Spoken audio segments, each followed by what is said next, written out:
No one tells you this about why people turn cold after getting close. Sometimes the distance didn't start when they pulled away. It started the moment you got attached. You've lived this. In the beginning, everything feels intense: long calls, deep conversations, vulnerability. At 2 a.m. you feel chosen, seen, safe. They say things like, "I've never opened up like this before." You start imagining a future. You invest emotionally. Then slowly, something shifts. Replies take longer. Energy feels different. Affection becomes inconsistent. You sense it, but you ignore it. You tell yourself they're just stressed, busy, confused. You try harder. You become softer, more available, more understanding. And somehow, the more you lean in, the colder they become. Here's what's really happening. Closeness activates attachment patterns. In the early stage, attraction is driven by novelty and dopamine. Mystery creates excitement. The brain loves uncertainty because it triggers pursuit. But once emotional intimacy increases, the dynamic changes. Now it's no longer about chasing, it's about vulnerability. And vulnerability terrifies people who are not emotionally secure. If someone has avoidant tendencies, intimacy feels like pressure. The more emotionally invested you become, the more they feel responsible. Responsible for your expectations, your feelings, your future. That responsibility feels heavy, even if you never asked for it directly. So they pull back to regain control. On the other side, if you lean anxious, you feel that shift immediately. You sense the distance and panic. Your nervous system reads it as abandonment. So you increase effort, you text more. You ask for reassurance, you over-explain. You try to fix what you think is breaking. And without realizing it, you confirm their fear. Now it becomes a loop. The avoidant withdraws to breathe. The anxious pursues to feel safe. The more one chases, the more the other retreats. It feels personal, but it's psychological.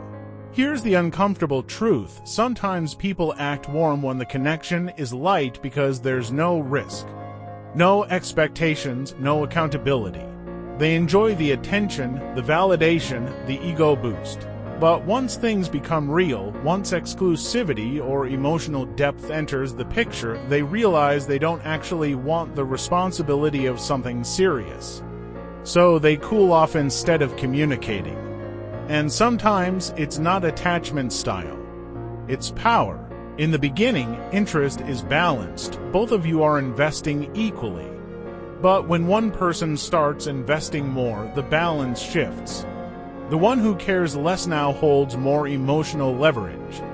Not because they're better, not because they're stronger, but because they're less dependent on the outcome. That shift changes behavior. The person who feels more attached becomes more cautious, more available, sometimes even more accommodating. The other feels less urgency, less pressure to impress. Attraction that was fueled by uncertainty fades when certainty is handed over too easily. This is where most people lie to themselves. They say, they changed. No, their comfort level changed.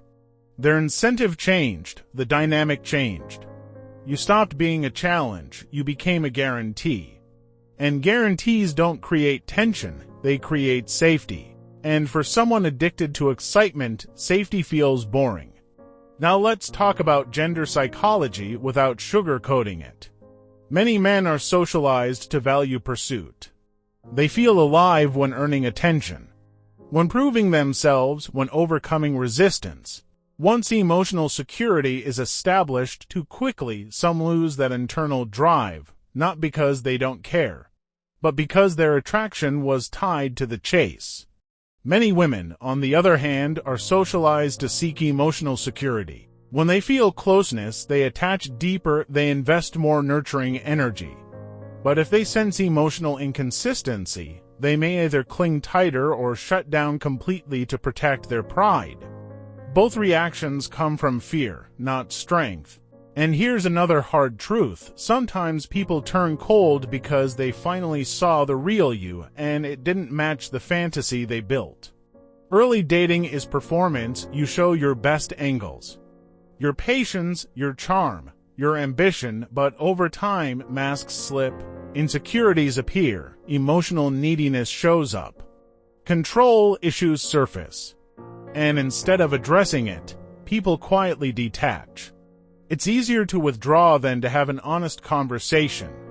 But don't twist this into self-blame. This isn't about becoming colder or playing games, it's about emotional regulation. If someone becomes distant after intimacy increases, ask yourself something brutally honest. Did I start abandoning myself to keep them? Did I over-prioritize them? Did I make them my emotional center too quickly? Closeness should deepen connection, not create panic. If intimacy triggers fear in someone, they either lack readiness or lack emotional maturity. And if their withdrawal triggers panic in you, that's your attachment wound asking for attention. The shift in perspective is this: when someone cools off after getting close, it's data, not a challenge, not a puzzle to solve, not a test to pass. Data. It tells you about their capacity, their fears, their emotional limits, and your job is not to prove you're worth staying for. Your job is to observe and decide if this dynamic aligns with your standards. You cannot negotiate genuine desire. You cannot convince someone to feel safe with intimacy, and you cannot build something stable on top of inconsistency. Silent advice.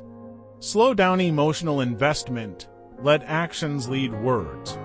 Match energy without exaggerating it. If someone pulls back, don't chase immediately. Give space and observe. See if they step forward on their own. Maintain your routines, your friends, your goals. Attraction dies when your entire emotional world revolves around one person. Not because devotion is unattractive, but because dependency creates pressure, and pressure suffocates unstable bonds.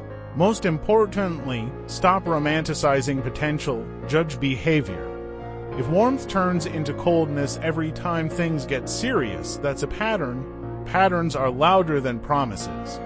Sometimes people don't act cold because they lost feelings. They act cold because closeness exposed what they were never capable of sustaining. And the moment you stop trying to warm someone who keeps choosing distance is the moment you finally stop abandoning yourself. Sometimes the person pulling away isn't teaching you how to chase harder. They're teaching you who can't meet you at your depth.